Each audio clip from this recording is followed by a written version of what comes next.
जी friends, आप देख रहे हैं यूट्यूब चैनल वॉइस ऑफ कैनी और मैं सफदर खान कैनी। अच्छा फ्रेंड्स, स्टेबिलिटी के जो सैंपल होता है क्यूसी के अंदर, उसकी क्वांटिटी कितनी और कैसे उठाते हैं? कैसे आपको पता चलता है कि इस प्रोडक्ट के मुझे इतने यूनिट कार्टन उठाने, इतना सैंपल्स लेना है ताकि मैं इसकी स्टडी कर सकूं? इसके लिए क्या क्राइटेरिया है? तो इसके लिए बड़ा इंपॉर्टेंट सवाल भी आ रहा था। तो आज की वीडियो का फोकस ये, मैं आपको एक प्रोसीजर बताता हूँ कि किस तरीके से आप सैंपल उठाते हैं और क्या वे होता है, और इसको रिकॉर्ड कीपिंग का तरीका क्या होता है, सैंपल की जो रिकॉर्ड कीपिंग भी होती है उसका प्रोसीजर क्या है, वो स्टेप बाय स्टेप एक एक पॉइंट में आपको बताता हूँ। देखिए फ्रेंड्स, ये जो सैंपल क्वांटिटी का जहाँ तक सवाल है, इसके लिए सबसे पहले बेस कर रही होती है आपकी एसओपी।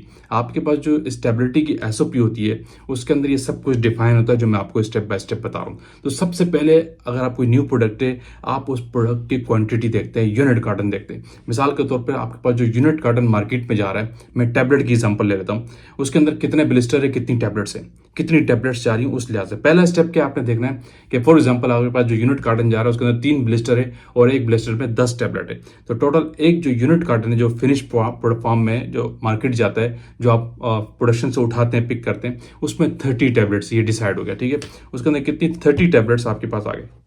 ठीक है, अब आपने दूसरे स्टेप में ये देखना होता है कि अपनी टेस्टिंग की जो एसओपी है उस प्रोडक्ट की, उसको देखना होता है कि उस टेस्टिंग मेथड में एक टेस्टिंग में कितनी टैबलेट्स रिक्वायर्ड होती। अगर वन टाइम उस टैबलेट को पूरे टेस्ट परफॉर्म करे तो कितनी टैबलेट्स रिक्वायर्ड होती है वो आपने कैलकुलेट करनी होती है। फॉर एग्जांपल, आपने डीटी लगाना है, 5 टैबलेट चलेगी। फॉर एग्जांपल, आपने फैबिलिटी का टेस्ट लगाना है, 5 टैबलेट या 10 टैबलेट चलेगी। मिसाल के तौर पर आपने एसए लगाना है, वेट वेरिएशन करना है, 20 टैबलेट चलेगी।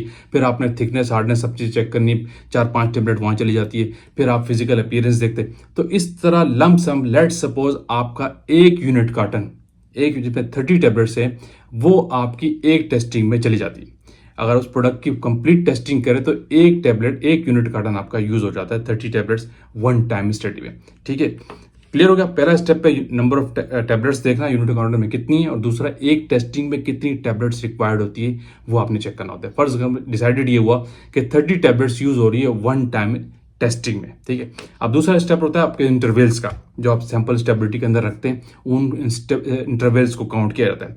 मिसाल के तौर पर आप 3 मंथ पे स्टडी करते हैं, 6 मंथ पे करते हैं, और 9 मंथ में, 12 मंथ पे, 18 मंथ पे, 24 मंथ पे। कितने इंटरवल्स हो गए? 6 स्टडी आपके पास ये हो गई। ये शेल्फ लाइफ अगर 2 साल की है, लेकिन 6 नहीं है। क्यों? कि आप टैबलेट को एक कंडीशन पे नहीं रखते हैं, आप लॉन्ग टर्म पे भी रखते हैं और एक्सेलेटेड पे भी रखते हैं।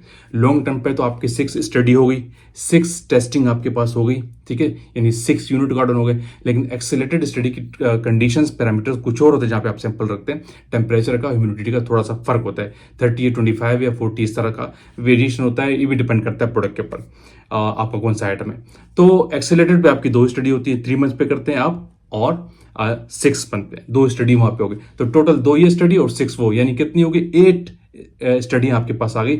एक स्टडीज आ गई और उसमें एक स्टडी में एक सैंपल एक बार टेस्ट होता है, और एक सैंपल में आपका एक यूनिट कार्टन जा रहा है। एक यूनिट कार्टन जा रहा है एक टेस्टिंग में, और आपके पास 8 टेस्टिंग टोटल्स हो गई।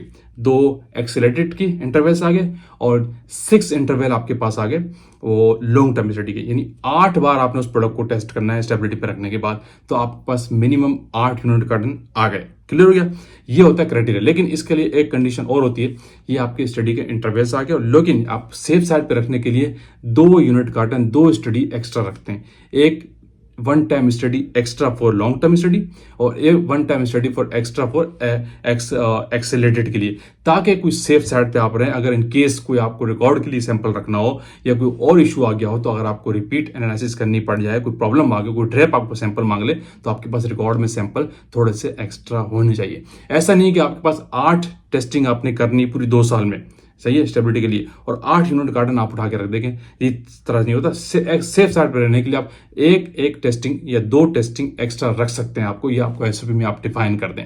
ठीक है, तो इससे कोई इशू नहीं है। लेट सपोज आपके टोटल 8 टेस्टिंग आ रही थी, तो आप उसके 10 यूनिट कार्टन उठा लें। क्लियर हो गया? एक प्रोडक्ट के डिसाइड हो गया कि एक टेस्टिंग में 30 टैबलेट्स जा रही हैं और एक यूनिट कार्टन में आपकी टोटल 30 टैबलेट्स है, तो एक यूनिट कार्टन आपका एक स्टडी के लिए हो गया, और टोटल आप 10 टाइम उसको टेस्ट करने के हिसाब से 10 यूनिट कार्टन उसके पिक कर लेंगे उस प्रोडक्ट के, उस बैच के, फॉर स्टेबिलिटी स्टडी।